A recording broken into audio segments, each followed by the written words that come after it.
Hello everyone, welcome back to the Castlevania Timeline Marathon. Last time we ventured to the year 1691 in the event of the original Castlevania, where Simon Belmont vanquished Dracula. But now, let's jump ahead 7 years in the event of one of the worst games ever made apparently, and the one I've been dreading the most.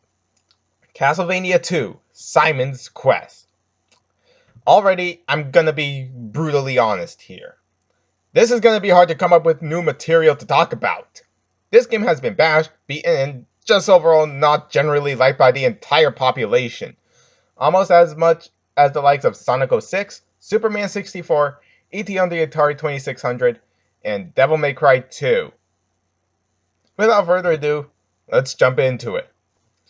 Simon's Quest is a platform adventure game released in Japan on August 28, 1987 on the Famicom Disk System, with Americans getting it on December 1st, 1988, and PAL regions on April 27th, 1990 on the NES.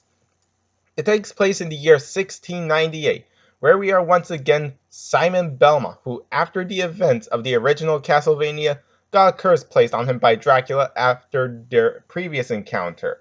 With Dracula's body split into 5, Simon must find and bring the body parts to the ruins of Castlevania and defeat Dracula once again. Now, the gameplay of Simon's Quest basically ditches the standard platforming genre of the first Castlevania for something more like the likes of Metroid, since Simon's Quest also features a non-linear gameplay style. It also sports some RPG elements, such as a world map that the player is free to explore and revisit, and it also sports some action RPG elements. If you manage to collect a certain amount of hearts, Simon's health will increase. Simon can also talk with villagers who will offer him clues or lies. He can also go to merchants who will sell items, either for fighting enemies or to traversing to otherwise inaccessible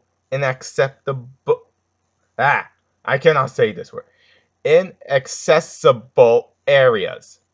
There we go. To pay them, Simon needs to collect hearts. Yeah, what were once ammunition in Castlevania 1 and just about every other Castlevania game, they're also currency.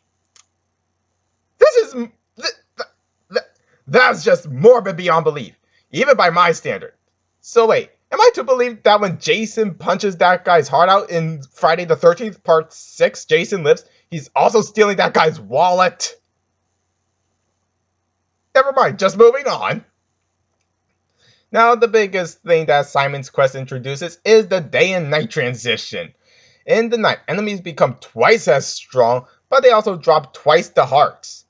So I suggest you take the opportunity and farm as many hearts as you can. Because during the day, enemies are weaker, so it's kind of like this. Do you want to venture forth and kill weak enemies and get barely any hearts? Or do you want to wait for nighttime for more hearts but risk dying in the process?